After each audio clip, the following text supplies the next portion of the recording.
Hi, I'm Philip Moat, President of the Global Environmental Change section of AGU. I'm pleased to introduce this year's Bolin medalist and lecturer, Ben Santer of Lawrence Livermore Lab. Bert Bolin was the first chairman of the IPCC, and the Bert Bolin Award and Lecture recognizes groundbreaking research or leadership in global environmental change through cross-disciplinary, interdisciplinary, and transdisciplinary research. It is named to honor the work and life of Bert Richard Johannes Bolin, a Swedish meteorologist who, as I noted, served as the first chairman of the IPCC. The winner of the Bert Bolin Award gives the Bert Bolin Lecture each year.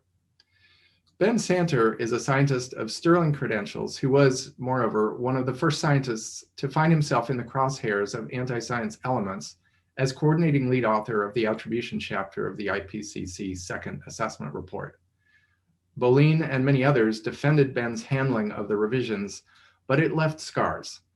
Ben has continued to make excellent contributions to climate science, particularly in understanding the unfolding fingerprint of human activity in the climate system. Ben Santer. Good afternoon. My name is Ben Santer. I'm giving the 2020 Bert Bolin Global Environmental Change Award Lecture. Thank you very much for the extraordinary honor and privilege of giving today's lecture.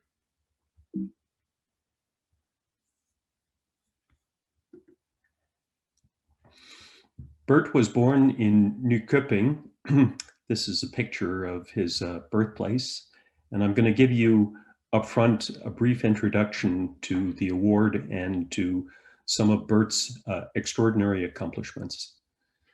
So the AGU on its website notes that the Bert Bolin Award is named to honor the work and life of Bert Richard Johannes Bolin, a Swedish meteorologist who served as the first chairman of the Intergovernmental Panel on Climate Change.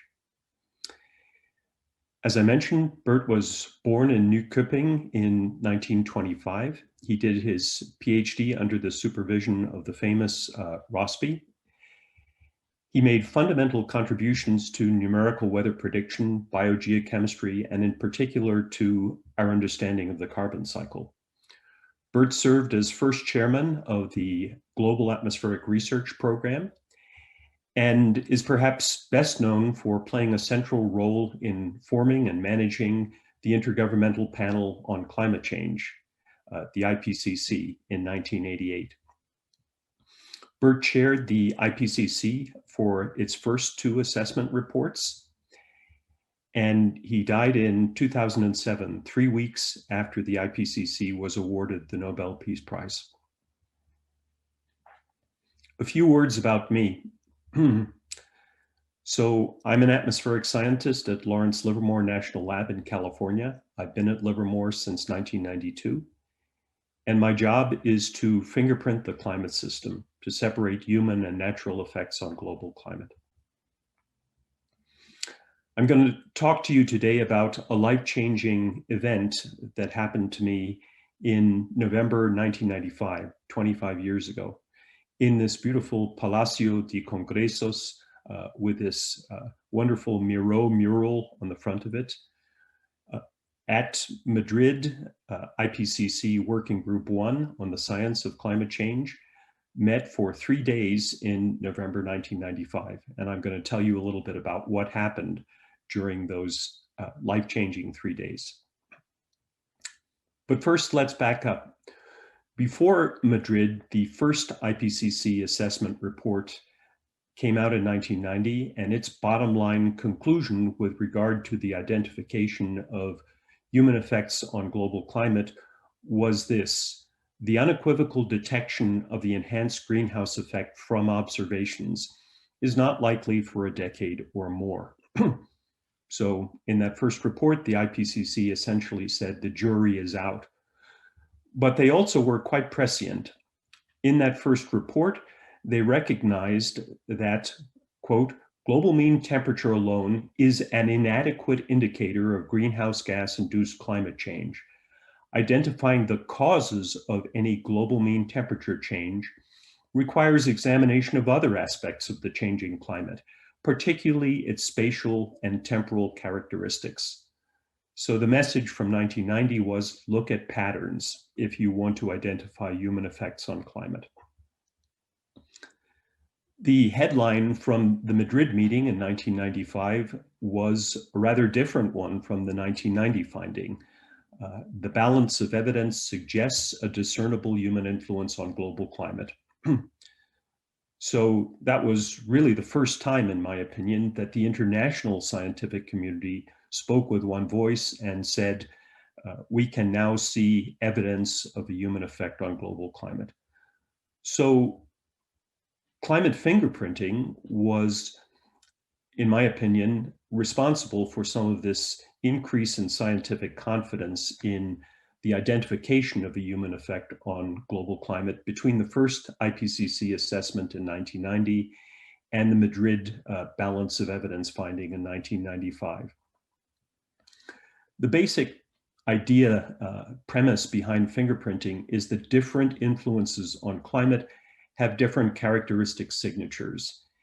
And these signatures are easier to discern if you probe past one number, the global average temperature of the planet, for example, and look at complex patterns of climate change. Those might be geographical patterns, or in this case, what you see here are altitudinal patterns, slices through the Earth's atmosphere from the surface right up into the stratosphere.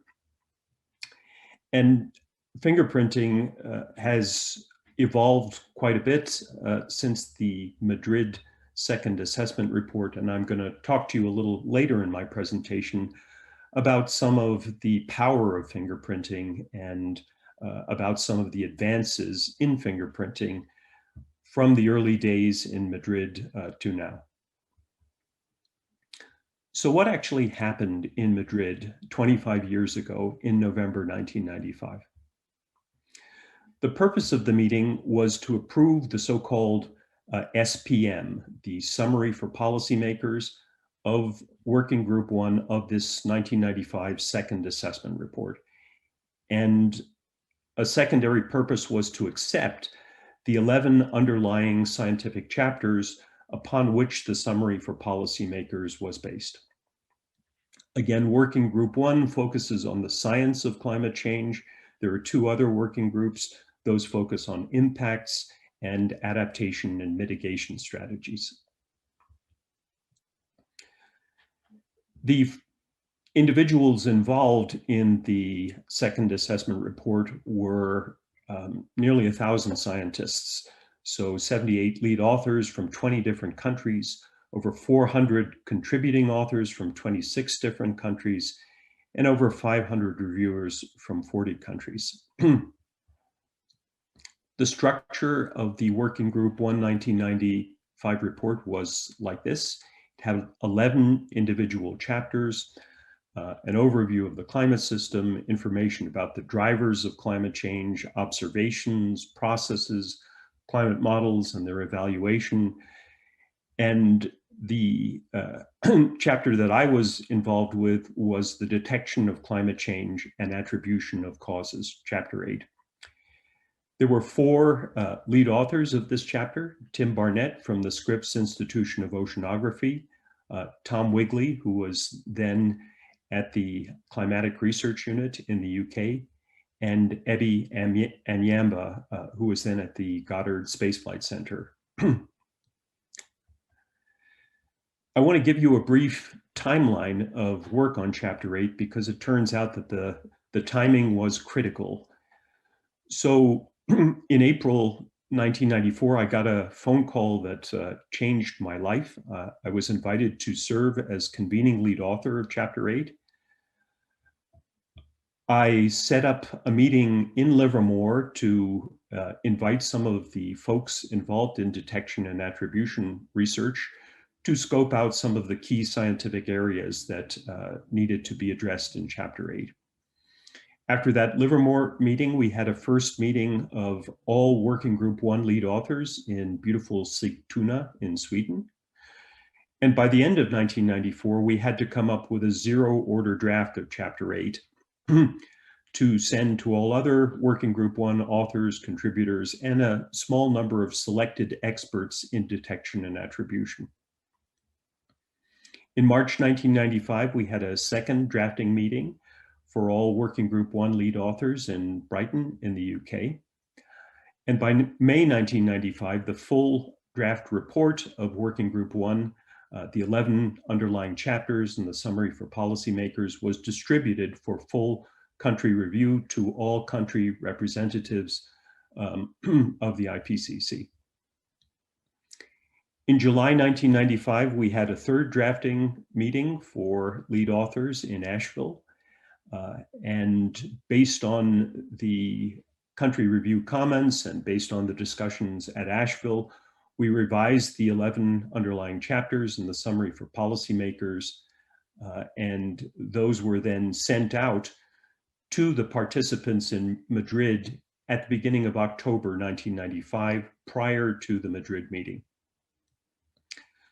The US government submitted a letter to the IPCC in October 1995 with many specific suggestions for changes to the summary for policymakers and changes to certain chapters.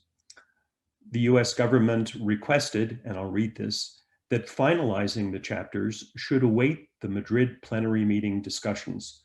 This is fully consistent with IPCC rules of procedure.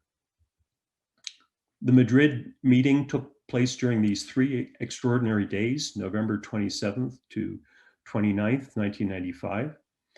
And from the beginning, as I'll show you, there was extensive discussion of Chapter 8 in the plenary discussions.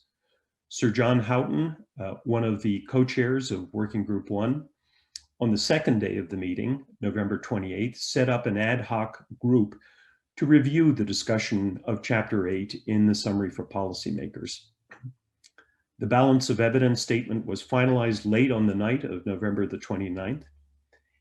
And again, I'll read this. The IPCC plenary accepts the 11 Working Group 1 chapters with the provision that they would be revised and updated based on the discussions at Madrid.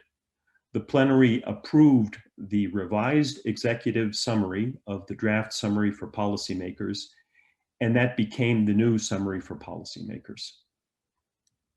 One thing to note here is that the IPCC had some difficulty in finding a convening lead author for Chapter 8. To the best of my knowledge, they approached at least 2 other scientists who turned down the job of serving as CLA.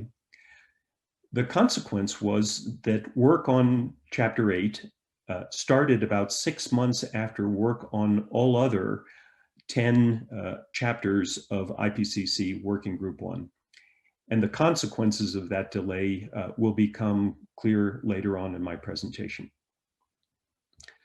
So on that first day, November the 27th, there was this extraordinary discussion of Chapter 8 in the plenary sessions. And I think there were 3 major issues. One was what I'd call overall likelihood. This was really before the IPCC had calibrated likelihood language like likely, very likely, extremely likely. And one of the issues was the following. If you're assessing literally dozens of different scientific studies that attempt to identify human effects on climate with different observations, different climate variables, different models, different statistical methods, how do you, in a responsible and reasonable scientific way, do some overall assessment of the results from those individual studies and come up with some overall likelihood statement? How do you do it? Another issue was quantification. One criticism of Chapter 8 was that back then in 1995, scientists had not been very successful in quantifying the size of the human effect on climate. And the argument went, if you haven't done it, you can never do it. You can never quantify the size of the human caused climate change signal. A viewpoint I fundamentally disagree with. That was one of the discussion points in Madrid too. Then semantics were another big issue. How do you present scientific results in a way that minimizes willful or accidental misrepresentation of the scientific findings. And one case in point was use of the word preliminary. We had used that word in Chapter 8, and one argument was that if something was preliminary, you shouldn't even mention the findings at all. Preliminary findings could be overturned next week, next year, and they shouldn't be discussed at all. Let me give you some flavor of the discussions on the first day of the Madrid meeting. These are recollections of what took place in the plenary based on my extensive notes that I took during the Madrid meeting. On the first day, the Kenyan delegate made a significant intervention and argued that there should be no Chapter 8 in the IPCC Working Group 1 report. Here's what he said. We feel that this chapter, Chapter 8, should not have been included in the full assessment. It doesn't have a lot of scientific background. This chapter, because of the lack of sound scientific knowledge, is among the weakest of the entire Working Group 1. My response was this. The review comments we received from Kenya consisted of one sentence, that Chapter 8 is the weakest in the entire report. That sentence did not prove particularly helpful in attempting to address concerns. If you had attempted to formulate your concerns in a more scientific way, we would have attempted to address them. Another intervention came from the Saudi Arabian delegation and the Kuwaiti delegation. They argued that the statements in Chapter 8 were primarily based on one or two studies from one or two scientists. That was incorrect. My response was as follows. Many hundreds of scientists have looked not only at Chapter 8, but also at the statements in the summary for policymakers. Those statements do not purely reflect the views of one or two people. Another intervention from those two delegations was about uncertainty. My response was the following. Uncertainty is a fact of life in detection and attribution studies. Uncertainty in itself is not something that precludes us from making an assessment of the available evidence. Statements that there is no scientific basis for Chapter 8 are incorrect. So this gives you some flavor of those initial discussions and of efforts to essentially delegitimize Chapter 8 and argue that it should not be part of the Working Group 1 report. After having spent a significant amount of time together with my colleagues working on Chapter 8, I disagreed strongly with that opinion that there should be no Chapter 8 in the IPCC report. So after this focus on Chapter 8 in the first plenary session, Sir John Houghton set up this ad hoc contact group that I've mentioned already. Here's a description of what that group was. This is from Steve Schneider's book, Science as a Contact Sport. Contact groups were an important part of an IPCC plenary. In a room with 120 nations and 500 people, delegates had sufficient anonymity to say any damn fool thing they wanted to blather, regardless of how unscientific it might be.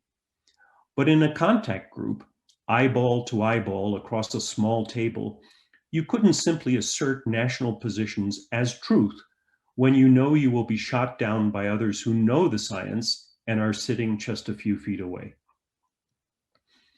A dozen of us, headed by Martin Manning of New Zealand, appointed by the chair, went off for the day to address the Chapter 8 language.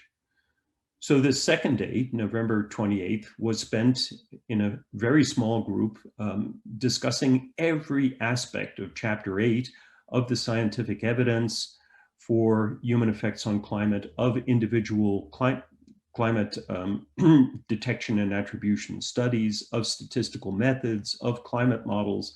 It really was an extraordinary day. Unfortunately, the Saudi and Kuwaiti delegations who had expressed on the first day serious concerns about Chapter 8 did not attend this contact group. So on day 3, we reconvene in plenary.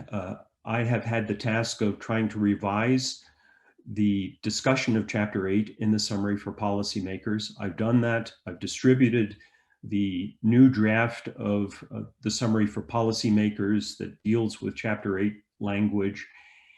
And the Saudi Arabian delegation does not like this revised draft. Being a small delegation here prevented us from attending different drafting groups. Mr. Chairman, as we looked at the new text, we saw that there are many problems with this text that we cannot accept. My response was this: if you believe that the discussion of Chapter 8 in the summary for policymakers, is indeed one of the most important sections of the entire document, it would have been incumbent on at least one member of your delegation to attend and participate in the deliberations. Saudi Arabia. We already said that this is a small delegation and we couldn't attend. We're not engaging in a personal debate here. USA, Bob Watson was the lead representative for the United States. We believe that the working group has done a truly excellent job on a very difficult task. We believe that, if anything, the authors have bent over backwards to be conservative. Our objection, if anything, would be we've weakened the document too much. The Netherlands. We think that the document is a very useful document and that the drafting team has done an excellent job in formulating it. I would like to point out that we are not here to make strong or weak statements, but we should try to reflect the state of the science, and I believe the authors have been successful in doing this. Canada, John Stone. Canada is also a small delegation, but we feel that this is a very important issue, so we did participate in the drafting group. The whole IPCC job is one of assessment, and we believe that the present executive summary is a very accurate and improved assessment of the scientific results. Kenya, and this is the same delegate who on the first day of the meeting called for the removal of Chapter 8 from the IPCC Working Group 1 report. This delegate had participated in the ad hoc meeting on the second day and had spent considerable time discussing climate change detection and attribution and climate modeling with Steve Schneider. Kenya. I must also congratulate the chairman of the drafting group of which I was a member. Remember, on Monday, November 27th, Kenya had a very strong stance, but having reasoned with Steve Schneider on the issue of Chapter 8, the Kenyan delegation now intends to support the document as written down by the drafting group. So this was really a fundamental change in the position of the Kenyan delegation, and it was a momentous occasion during these 3 days. It felt to me during this plenary meeting on the third day as if science had prevailed, and as if evidence had really made a difference and caused one or more delegates to revise their opinions about the reality and seriousness of human effects on climate. Then later on the third day, we had some discussion about the balance of evidence statement and the exact language, the exact wording of that statement. And I again want to give you some flavor of the discussions here. Kevin Trenberth, one of the lead authors of the Working Group 1 report, said this: "We're talking about a sizable human influence, one which has emerged from the noise. It really needs a qualifier. Some kind of word needs to be in there to say that this signal is large enough to have actually emerged from the noise. It should say an identifiable human influence." Sir John Houghton, co-chair of Working Group 1. I think Sweden had a proposal that global climate is being measurably affected by human activities. A significant number of people want it stronger. There are others who want caveats in it, particularly the Saudi Arabian delegation. New Zealand. I think the correct word to put in front of the human influence is detectable. Germany. Detectable doesn't say if we have detected something. It's only that we are able to do that and not if we have done it. Norway, we can go along with the word indicates instead of points towards, but we will certainly not use the word suggests. Canada, we would like to keep the words that were suggested by our US colleagues. That is, nevertheless, the weight of evidence now indicates that the global climate is being measurably affected by human activities. Bert Bolin, and this was another key intervention during the 3 days in Madrid. After discussions with many here, I think we would serve our purposes best if you could modify that sentence, the balance of evidence sentence, slightly. I've had contact with many here, not least with Saudi Arabia, and they are willing to accept this as an extraordinary measure. It's essentially only to change appreciable to discernible. Sir John Houghton, I think we were searching for a word and the word has been found. Bert's found the word. Thank you very much, Bert, for finding that. Bert Bolin, no, the UK did it for me. English is not my mother tongue. Sir John Houghton, okay, good old UK. Thank you to the UK delegation. So let's look at the bottom line findings before and after Madrid. Before Madrid, in the material that was sent out to the participants at the beginning of November, we had this statement. Taken together, these results point towards a human influence on climate. And after the Madrid meeting, we had this statement, these famous words. Nevertheless, the balance of evidence suggests that there is a discernible human influence on global climate. It was not a fundamentally different finding. What did change are some of the subtleties of language. So there's this qualifier, the balance of evidence. As I mentioned, there was discussion of other alternatives, preponderance of evidence, weight of evidence. In the end, the balance of evidence prevailed. Instead of points towards, the verb changed, and suggests was what we finally agreed upon. Other alternatives that were discussed were indicates, demonstrates. Personally, I don't think that suggests is fundamentally different from points towards. And the other main change is the qualifier in front of the human influence, this insertion of discernible.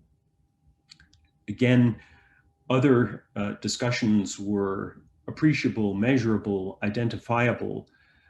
What became clear to me during the Madrid discussions, particularly on the third day, was the power of language, that these words would be translated into German, into French, into Spanish, into Chinese, into Russian.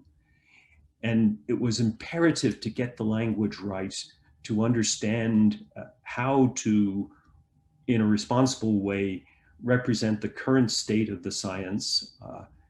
And I think we did that. One of the criticisms of Madrid that I'll get into and of the balance of evidence finding was that the caveats weren't there. Now, much attention is often directed to these final words of the summary for policymakers that deal with Chapter 8 findings. But here is the preamble before those final words, and I'll read this. Our ability to quantify the human influence on global climate is currently limited because the expected signal is still emerging from the noise of natural variability and because there are uncertainties in key factors. These include the magnitude and patterns of long-term natural variability and the time-evolving pattern of forcing by and response to changes in concentrations of greenhouse gases and aerosols and land surface changes. Nevertheless, the balance of evidence suggests that there is a discernible human influence on global climate. So clearly, even in the brief summary for policymakers, some of the key caveats are there. What happened after Madrid? Much of what happened after Madrid took place in Washington, D.C. In the spring of 1996, the Global Climate Coalition, a consortium of energy interests, mounted a full-scale attack on the discernible influence finding. They were joined by other groups and by some very powerful politicians. The basic tenor of the criticism, I think, can be split into non-scientific and scientific components. The non-scientific criticism was that IPCC rules and procedures were not followed in Madrid, that the changes to the bottom line human influence finding had been made for political purposes and were not scientifically justifiable, and that scientific cleansing had occurred, that all sense of scientific uncertainty had been purged from the summary for policymakers and from the underlying Chapter 8 on which the balance of evidence finding was based. Scientific cleansing was particularly odious. This was at the time that ethnic cleansing was going on in Bosnia. The scientific criticism, the valid criticism of Chapter 8, in my opinion, was that there was too much of a focus in the chapter on temperature, and that if there really was a human-caused climate change signal lurking in observations, it should be manifest in many different aspects of the climate system, not in temperature alone. The second line of justifiable criticism, this gets back to what I mentioned earlier about the failure of Chapter 8 to do a good job trying to quantify the size of the human effect on climate, because much of the research to that point had not focused on that quantification issue. Let's just look at a couple of the non-scientific criticisms, and this is from a response by Bert Bolin, Sir John Houghton, and Dr. Giovan Mirafiglio, published in the Wall Street Journal, two charges that IPCC rules and procedures were contravened at Madrid. And Bert, Sir John, and Giovan made the following very clear response. The changes in Madrid followed the clear decision at Madrid to accept the draft chapter subject to its modification to improve its presentation, clarity, and consistency in accordance with the views both of scientists and delegates expressed at length during the meeting. The rules of procedure were strictly followed, and none of the 96 countries represented at Madrid have challenged either the changes or the procedures. Now to the charge of scientific cleansing. There was no scientific cleansing. The pre- and post-Madrid versions of Chapter 8 were equally cautious in their statements. The uncertainties were not suppressed, and roughly 20% of Chapter 8 was explicitly devoted to the discussion of uncertainties in estimates of natural climate variability and in estimates of the expected signal due to human activities. The problem here was, as I mentioned earlier, work on Chapter 8 started later than work on all other 10 chapters of the Working Group 1 report. Chapter 8 was the only chapter, because of that delay, that had a summary up front and a summary at the end. Both of those summaries expressed caveats and mentioned uncertainties in signal and noise and statistical methods used to separate signal and noise and climate models and understanding of forcings. One of the criticisms of Chapter 8 was, you have two summaries. No other chapter has two summaries. You should remove the summary at the end, which we did. That made us an easy target for folks who were not interested in good faith discussion of the science, who could say, you have deleted this discussion of uncertainty, without bothering to note that the same discussion of uncertainty was included in the summary up front in Chapter 8. But going ad hominem does not always work. The Global Climate Coalition, who were at the forefront of attacks against Chapter 8, had this setback in the fall of 1996. This is from a report in Nature. The Global Climate Coalition, the US energy lobby group that has challenged some of the main conclusions of United Nations climate scientists about the severity of man-made global warming, has suffered a setback to its lobbying efforts with the resignation of 2 member companies and the possibility of further withdrawals. And here's a quote from one of those 2 companies. "Global climate change is a serious problem, and we need to take steps to deal with it," said Di Micheli, chief executive of Arizona Public Service Company. "I was concerned that continued to attack the science, which the GCC is basically doing, is not the way forward." So the tone matters, and going after the science and scientists is not a responsible way of dealing with the problem of human-caused climate change. This resignation led to other resignations, and essentially the Global Climate Coalition folded soon after that. And that felt like a real victory to me. It felt like, once again, science had prevailed, and these forces of unreason, as I like to call them, had not prevailed. I'd like to move now to fingerprinting. What is it? What is its power? I'll give a couple of examples there. And before doing that, I'd just like to acknowledge my colleague, Céline Bonfils. This cover slide here is from a paper Céline published recently in Nature Climate Change, identifying human fingerprints on drought. This is an estimate of global mean temperature change from NOAA scientists. It shows warming of roughly 1.1 degrees Celsius over the last 140 years, so close to 2 degrees Fahrenheit.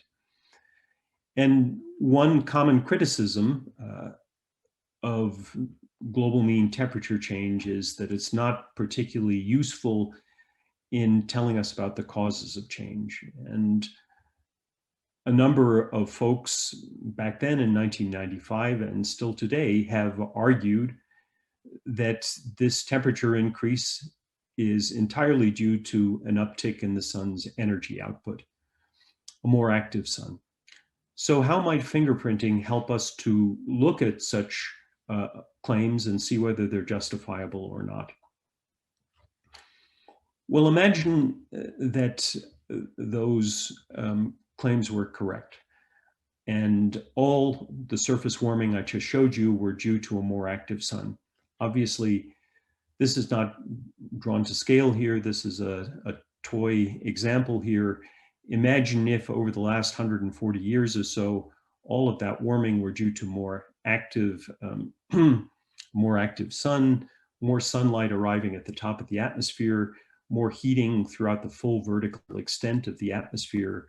What would we expect to see then if we looked at a profile of atmospheric temperature? Well, we can do that. Since late 1978, we've had these beautiful microwave sounder measurements from space of the microwave emissions from oxygen molecules. And those microwave emissions are measured by these sounders, a series of over a dozen sounders from 1978 through to the present. And basically, higher temperatures mean more microwave emissions from oxygen molecules. That microwave flux is measured, and by measuring at different microwave frequencies, you can back out the temperature of different broad layers of the atmosphere. So when we look at these microwave sounder measurements, what we see in a profile through the atmosphere from the South Pole to the North Pole and from the surface right up to about 20 kilometers is warming of the lower atmosphere, the troposphere, and cooling of the upper atmosphere. Largest warming over the Arctic in the lower atmosphere, where there's been roughly a 40% decrease in the extent of Arctic sea ice. The bottom line here is that this picture of warming low down and cooling up high is fundamentally inconsistent with the hypothesis that an increase in the sun's energy output over the last 40 plus years has been the dominant influence on surface temperature. If that were the case, then again, we would expect to see heating throughout the full vertical extent of the atmosphere. We do not see that.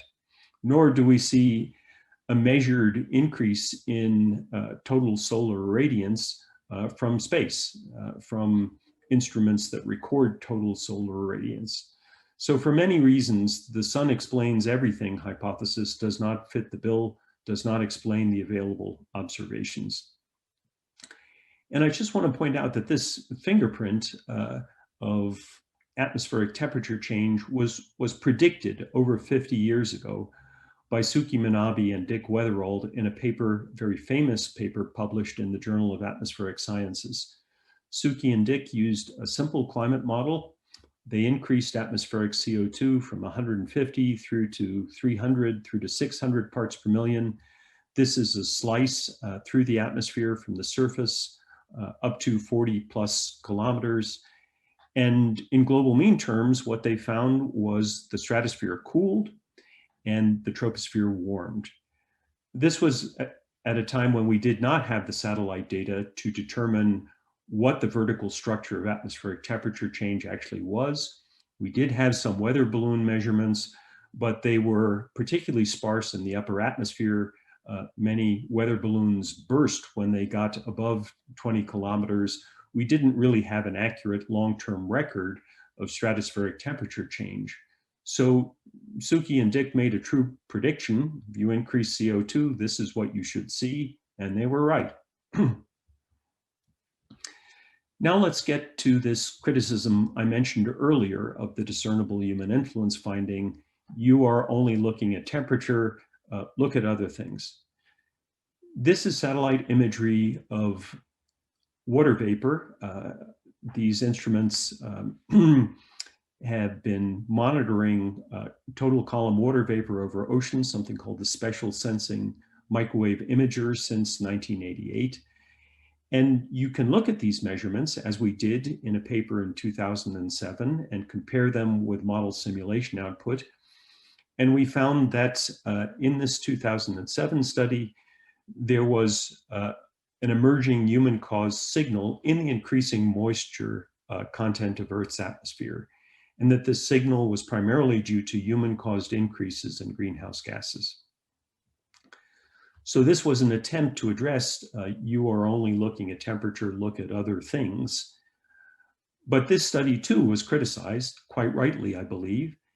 And one of the criticisms was, you've looked at 22 different climate models in identifying a human fingerprint on atmospheric moisture, but you've given these 22 different models from a bunch of different countries an equal say, even though all of these models are not equally credible in terms of how well they represent water vapor and how well they represent the relationship between temperature change and water vapor change.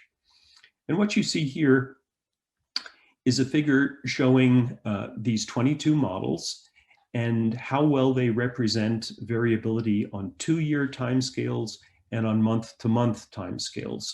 The 2-year timescales are on the x-axis, the month-to-month variability is on the y-axis, and the crosshairs here are focused on the satellite water vapor measurements from this special sensing microwave imager. Now, the argument was, given the very large range of climate model performance here, almost a factor of 5, you shouldn't look at all of the models, and you shouldn't look at the 22 models and give them an equal vote. You should focus on the top 10 and identify them in some objective way and do the detection and attribution study only with those top 10 models. So we did that. And we used 70 different measures of climate model performance. We looked at how well these 22 models represented the mean state, the seasonal cycle, variability on different space and time scales. And we selected the top 10 and bottom 10 models in 144 different ways. And I'm just showing you 12 of those different ways here. And what you see here are from these top 10 and bottom 10 models selected in different ways, the fingerprints. So the response of water vapor to human-caused greenhouse gas increases. And the first thing to note is that these patterns of change are remarkably similar. Water vapor increases everywhere. That's why you see blue to purple. And the largest water vapor increases, as expected, are over the warmest areas of the tropical oceans. It didn't make a difference to the fingerprint how we selected the top 10 models or whether we used inferior models. This basic physics, basic moist thermodynamics, linking temperature and temperature changes to water vapor changes was robust and well represented in all climate models. When you looked at the same climate models, but now at their control runs, so at their simulations without any human-caused greenhouse gas increases, you again got very, very similar dominant patterns of natural climate variability in water vapor, but compare and contrast. So here's the signal. Water vapor increases everywhere. The dominant patterns of natural variability did not have water vapor increases everywhere. They showed areas where water vapor increased, where water vapor decreased. So this canonical El Nino type horseshoe pattern emerged time and time again, irrespective of how we selected the models. And the kicker was that the satellite observations of water vapor increases look much more like this than like the dominant patterns of natural climate variability, which is why we were able to identify a human effect on atmospheric moisture, irrespective of how we selected the climate models. So this is just to give you some flavor of the fact that climate scientists have, since Madrid, moved well beyond temperature-only studies and have looked at fingerprints in atmospheric circulation. So at sea level pressure patterns, at the expansion of the tropics, at winds at various levels in the atmosphere. They've looked at many different aspects of the hydrological cycle, at zonal mean precipitation, at precipitation extremes, at runoff from major river basins, at water vapor, as I've showed you. They've looked at snow and ice, at Arctic sea ice extent, at snow cover in the Northern Hemisphere. And the bottom line finding from all of these independently monitored variables and studies conducted by hundreds of different scientists at many different institutes is that natural causes alone can't explain what we've actually measured and monitored in the climate system. The best, most parsimonious explanation for the observed changes has to involve a large human effect on global climate. So we've come a long way from the jury is out in 1990 and the balance of evidence finding in 1995. The third IPCC assessment in 2001 tried to quantify the size of the human effect on climate and said that most of the warming observed over the last 50 years is attributable to human activities. The fourth assessment report in 2007 went one step further and used this likelihood language. It is very likely that the increase in global average temperature is due to the observed increase in greenhouse gas concentrations. And the most recent IPCC report in 2013 used extremely likely, greater than 95% probability that the statement was correct. So we've seen this increase in scientific confidence about the reality and size of human effects on climate. Why?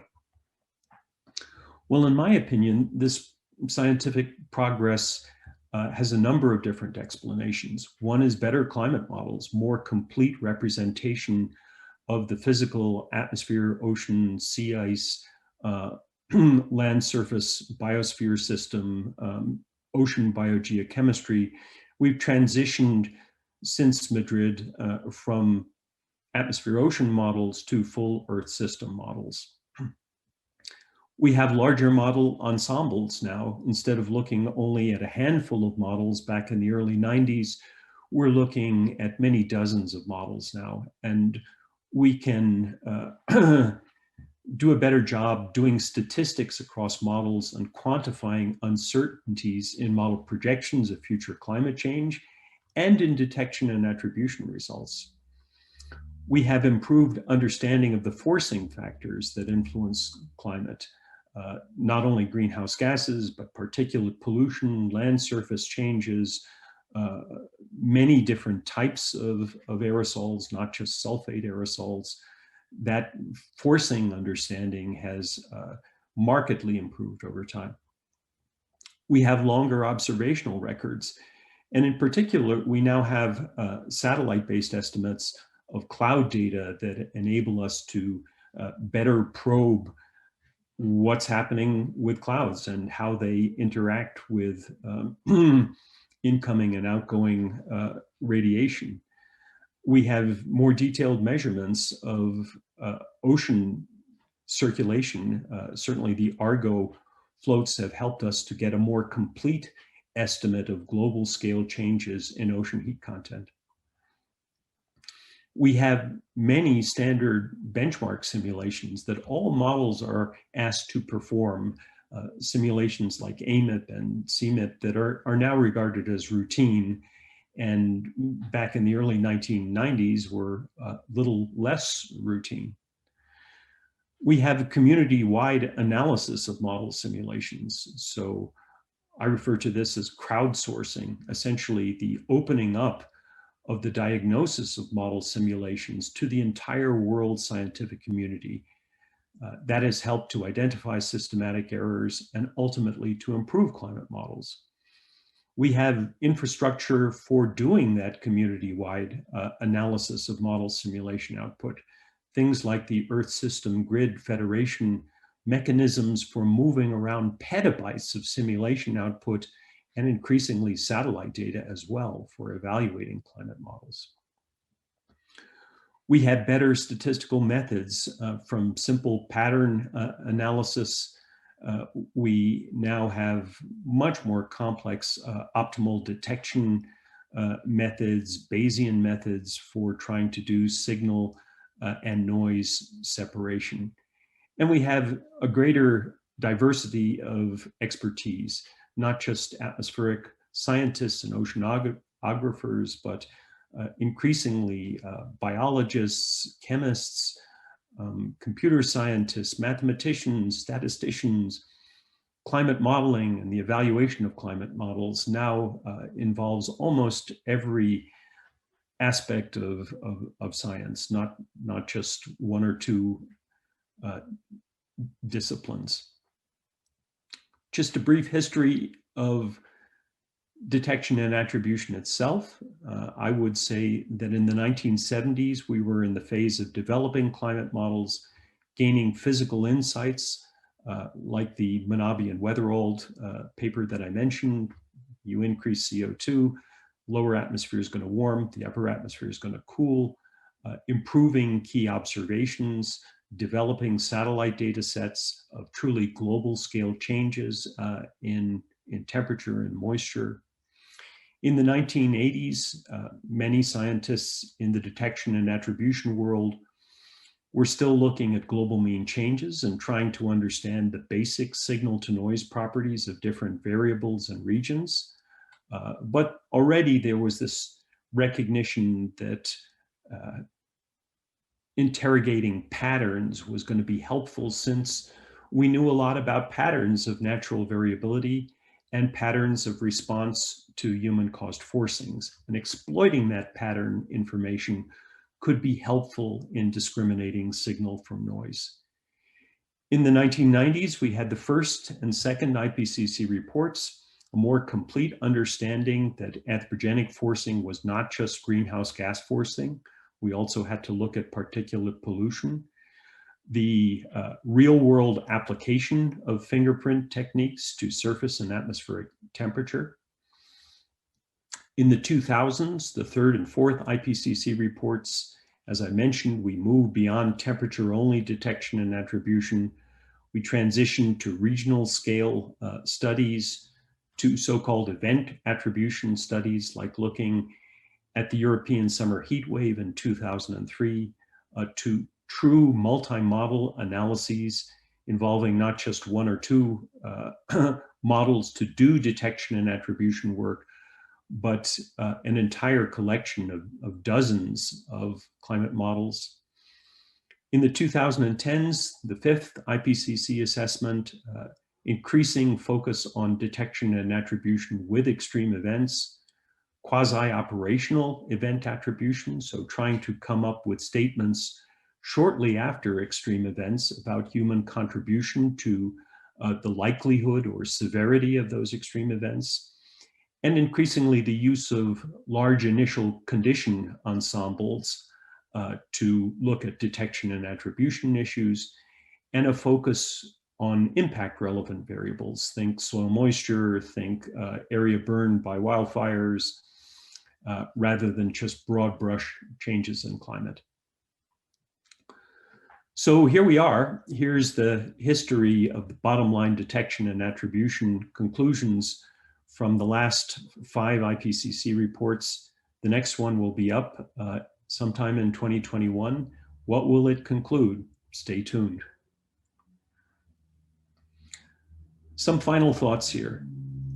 What have I learned since the balance of evidence finding 25 years ago? I've learned 4 lessons. One is defend scientific understanding. In my opinion, there's no point in being a scientist if you're unwilling to defend your hard-fought scientific understanding. Sometimes it is necessary, as it was for me back in 1995, to declare who you are, what you've learned, how you've learned it, and why your scientific understanding matters to others. You do not have the luxury of retreating to your office and remaining silent. I believe that lesson is still highly relevant today. The second lesson is never engage in science by eminence of position. Trust me, I'm a scientist at a national lab. Do the science necessary to address the criticism. And I've given you a couple of examples today of doing that. We were criticized for only looking at temperature in the second assessment report in Chapter 8. And scientists around the world responded to that criticism by looking at many dozens of aspects of climate change and showing that the best explanation of those changes had to involve a strong human influence on climate. Do the science necessary to address the criticism. Lesson 3, don't just preach to the choir. Sometimes you have to enter the public arena and speak to people who are skeptical about you and everything that you do. You have to testify in front of Congress. You have to speak truth to power. You don't have the luxury of just talking to your peers at scientific conferences.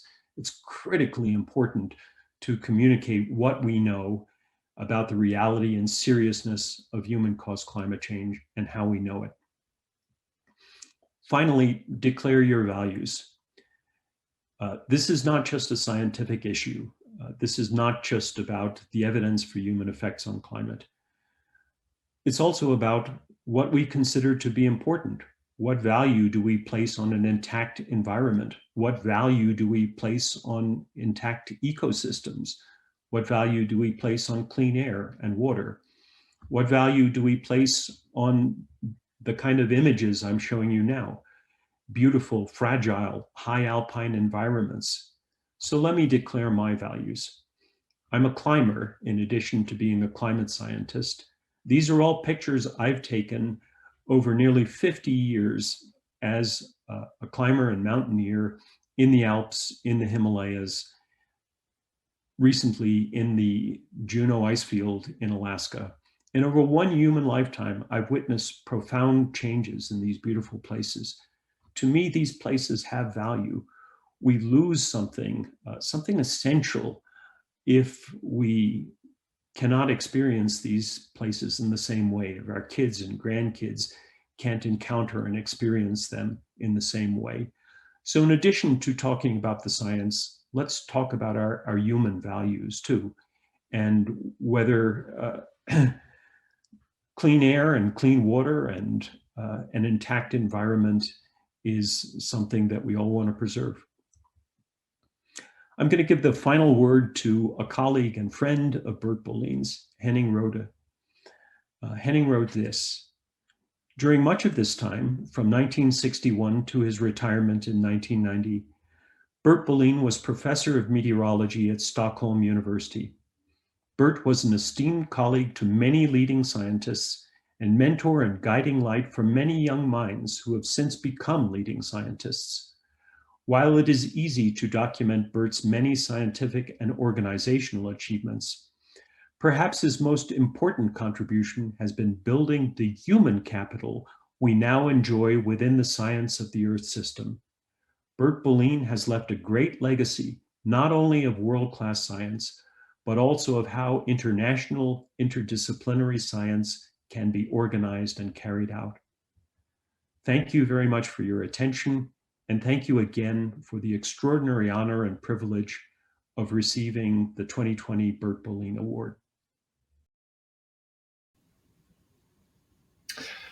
Thank you, Ben, for that fascinating lecture and for sharing your experiences in both your scientific journey and that very fraught time in Madrid and afterwards.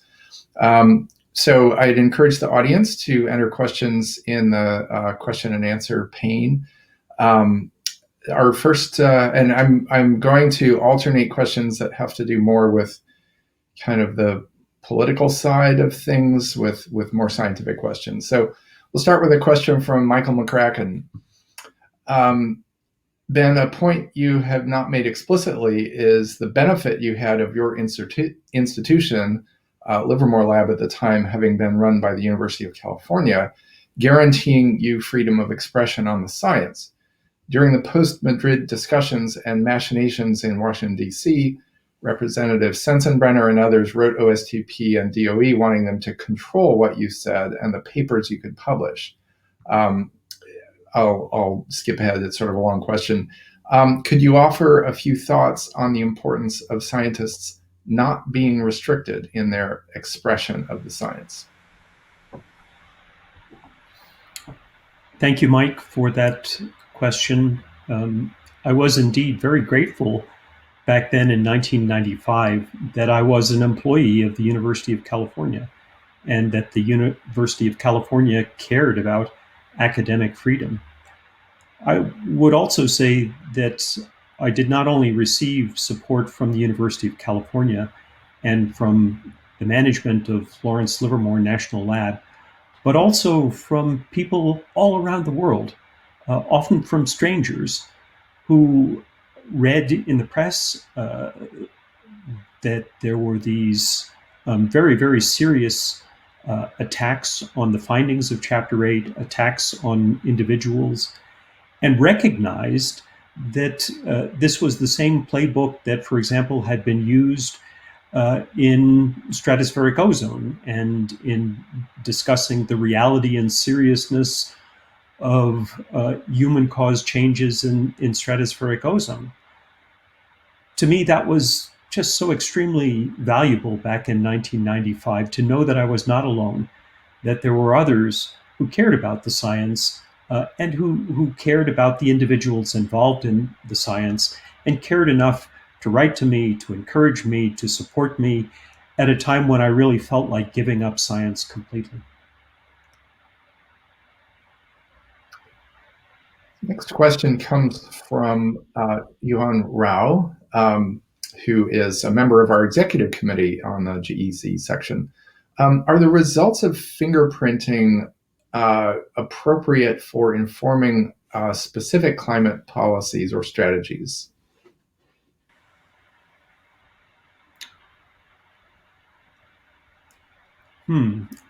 Well, as I've tried to show you today, I think that fingerprinting has helped us to identify a human effect on pretty much every aspect of the climate system.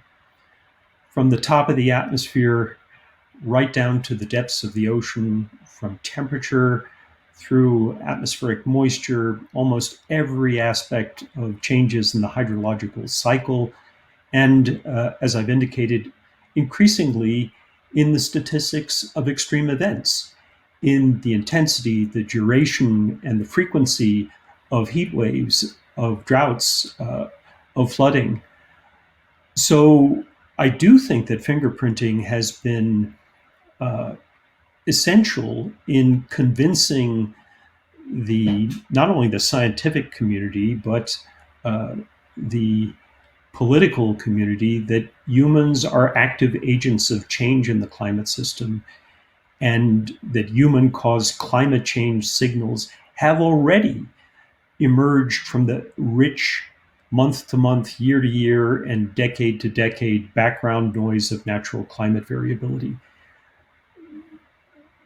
The reason, I think, or one of the reasons fingerprinting has been so influential and has been attacked by organizations like the Global Climate Coalition is its visual.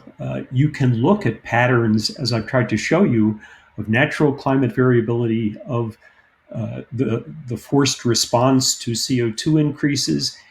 And even without going through the machinery of complex optimal detection and attribution studies, you can see, wow, these patterns of natural climate variability are different from the characteristic patterns of human-caused climate change.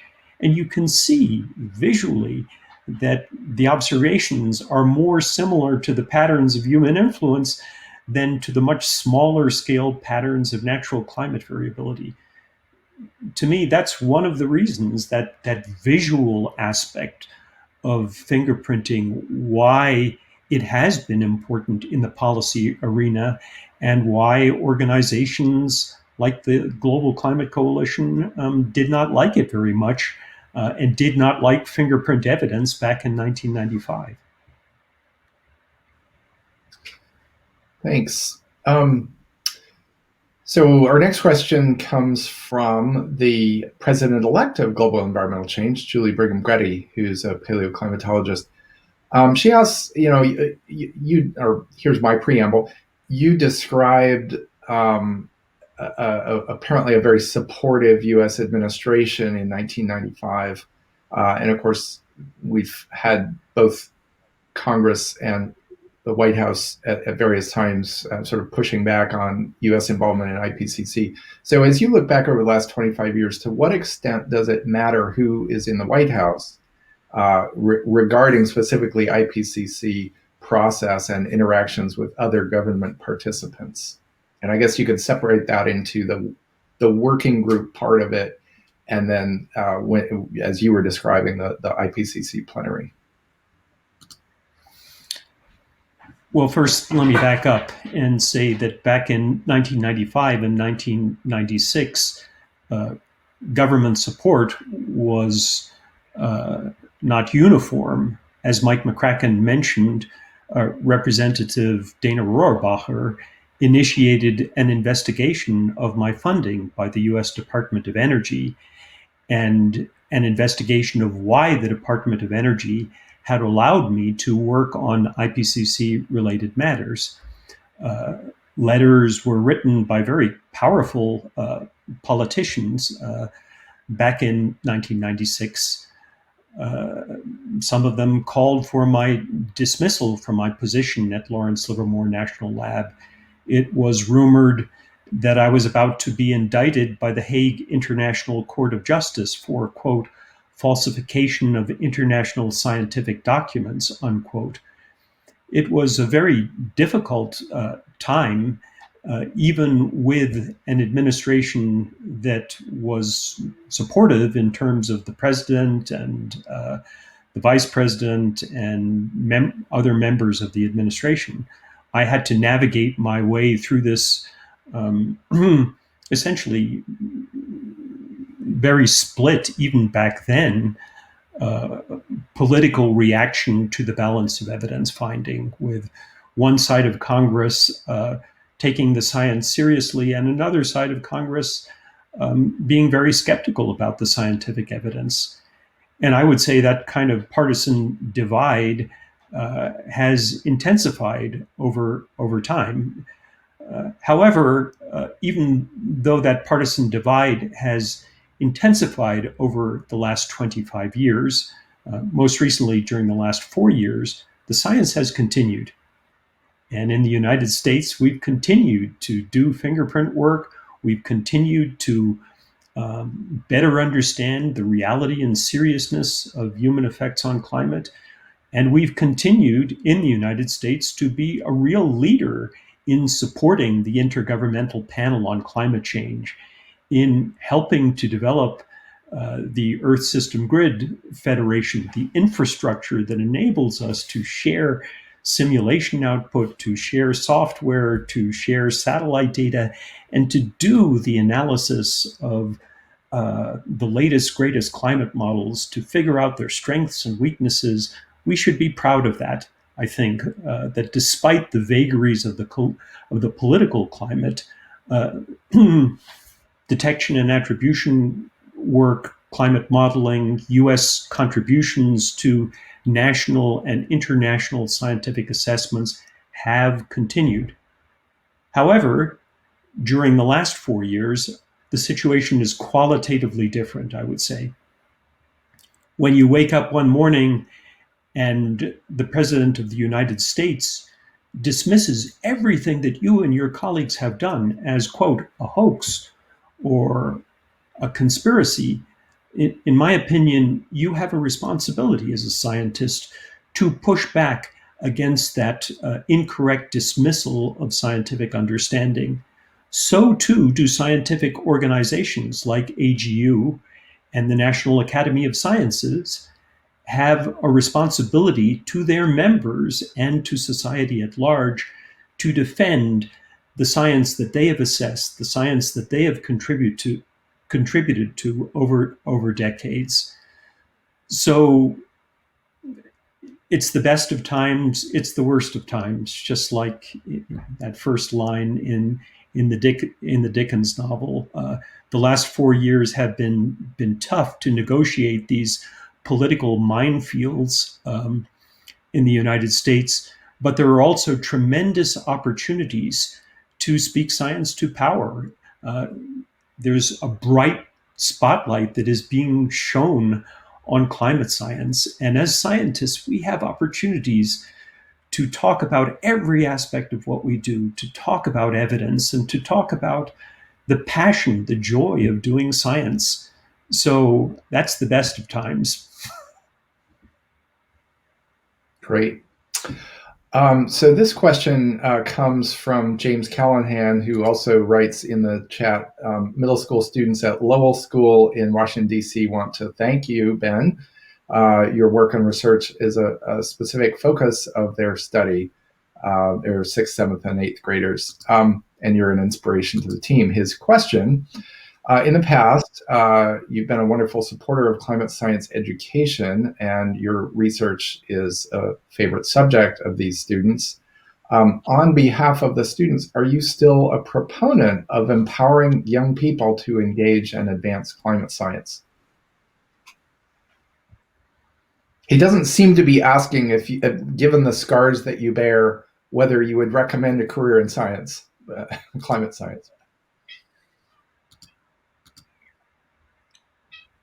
Unreservedly, yes. You know, you mentioned scars, Philip, and I have a few, but they do not define me. I do not see myself as a victim. Sure, some bad things have happened to me over the last 25 years, but that is the background noise. I have the extraordinary privilege of working with brilliant women and men all around the world. I have the extraordinary privilege of going to work, virtually admittedly, every day and learning something new about this strange and beautiful climate system. I have the privilege of learning from my younger colleagues. Turns out that you can teach an old dog new tricks. Um, some of my colleagues have extended my scientific career by teaching me Matplotlib and Python and enabling me to do analyses and visualizations that I wouldn't have even dreamed I would be capable of doing. So, is there a future for young people in science? Absolutely. What better way to spend your life than to work on problems that truly matter to the rest of the world, that are important, to devote your passion and your energy to better understanding human effects on climate, to finding innovative solutions to the problem of human-caused climate change? What better way of spending your time than doing that? Good answer. My cat has decided to join the discussion, and he took offense at your comment about dogs. This is a sort of basic atmospheric science question. Since the atmosphere is heated primarily from below, why do solar increases warm the stratosphere, but greenhouse gas increases cool it? Great question. And I saw in the chat, there was a related question about the relative sizes of the influence of ozone depletion and CO2 increases on stratospheric temperature. So let me try and address those issues. I mentioned the Manabi and Weatherall paper back in 1967 in the Journal of Atmospheric Sciences. Without getting too much into the weeds here, the basic premise is that if you ramp up concentrations of heat-trapping greenhouse gases, you more effectively trap heat lower in the atmosphere, and the upper atmosphere actually has to cool in order to restore energy balance. And as I've showed you, we see that cooling of the upper atmosphere in both satellite temperature data and now in longer weather balloon records. Now, the radiative signature of increased CO2 is most apparent in the mid to upper stratosphere. So think above about 30, 40 kilometers, as you get up to 50 kilometers above the Earth's surface, that's where you see the cooling caused by CO2 most clearly. Lower down in the stratosphere, about 25 kilometers, that's where we see the signal of ozone depletion most clearly. And my friend and colleague Susan Solomon and many others have done a lot of work to understand the relative importance at different heights in the atmosphere of ozone depletion versus CO2 increases. I would refer you to many of their publications that try and quantify the relative sizes of CO2 induced the CO2 induced cooling in the mid to upper stratosphere and of ozone induced cooling in the lower stratosphere. So I perhaps made it a little too simple in what I showed you. In the stratosphere, both ozone and CO2 influence atmospheric temperature change. And in the troposphere, it's primarily the increase in CO2 that is driving tropospheric warming. I'm going to bundle a few questions that have to do with attribution. So one is about the to what extent fingerprinting can quantify the magnitude of aerosol forcing in terms of differential response to greenhouse gas forcing. One has to do with attribution of extreme events and the the rapid assessment that some are undertaking in order to be able to say more quickly whether, for instance, the fires in Australia were in fact influenced by climate as opposed to, say, arson or other factors. And one has to do with attribution getting into impacts of climate change and what IPCC might view of that. Wow, that covers a wide swath of territory there, Philip. So let me start with the aerosol forcing issue first. It's an important one, and it's one I've been interested in, and my colleagues at Livermore have been interested in, and it's been an issue that's been with us for a long time. So I think the lesson, looking back at the previous 5 IPCC assessments, is that our understanding, in particular of aerosol forcing, has evolved over time. And there's no sense that that evolutionary process has ended.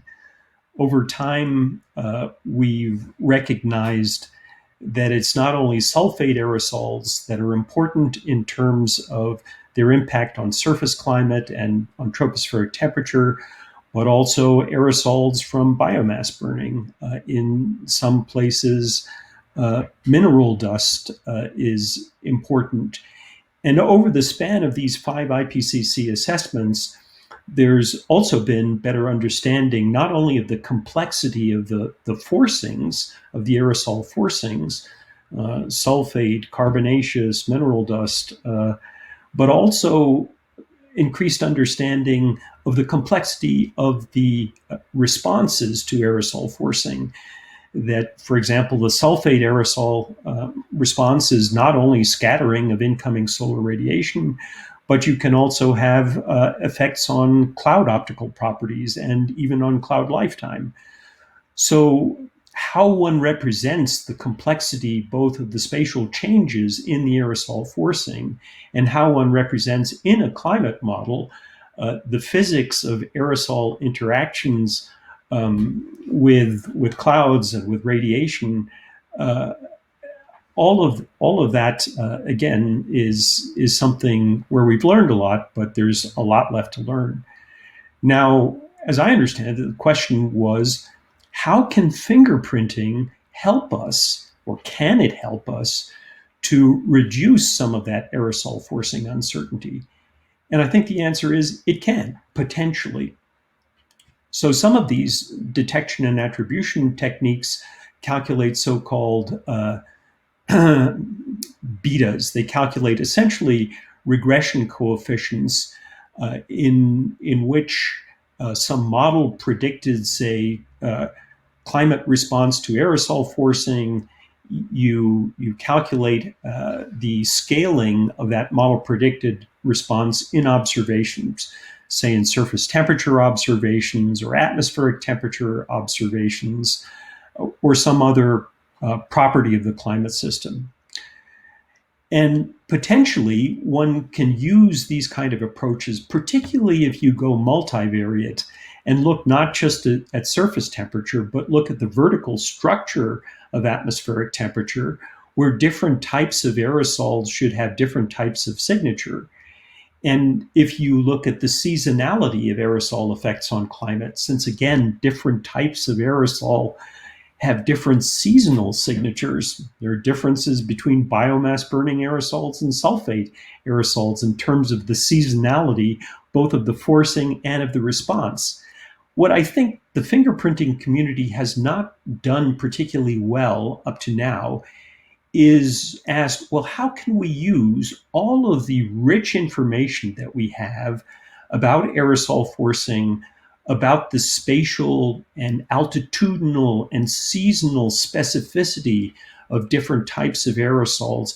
How can we use all of that information in some sort of multivariate sense to better constrain current and currently large uncertainties in aerosol forcing, particularly in terms of the indirect effects of aerosols on clouds? that's a huge challenge, not only for the sixth assessment report of the IPCC, but also, I would say, for the coming decade. How do we reduce uncertainties in aerosol indirect effects that have been large and are still with us now in the sixth assessment report?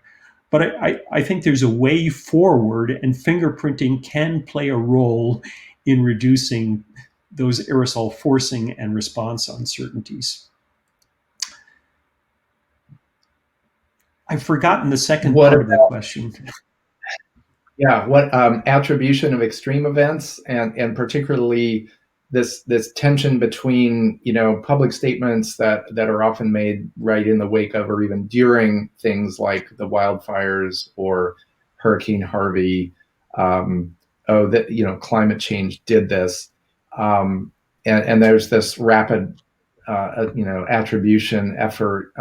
So what are your thoughts about this sort of tension between taking the time to make very deliberate statements about attribution of extreme events and the pressure to sort of declare, well, climate change did this? Wow. Great question. I should declare up front that I have not personally devoted a lot of time to event attribution. I mentioned it in my talk, and indeed I mentioned this issue of operational attribution, that in recent years there's been considerable effort to make statements about the contribution of human activities, human-caused warming, human-caused atmospheric moistening, to changes in the likelihood of specific extreme events and or to changes in the intensity of extreme events. There are many groups around the world that now do this work. They do this kind of work in a credible and in a responsible way. A colleague of mine, Michael Weiner at Lawrence Berkeley National Lab, has been one of the leaders in this. There are many folks at Oxford University, at the Hadley Center, who do this kind of work. It's at the cutting edge of climate science, I would argue.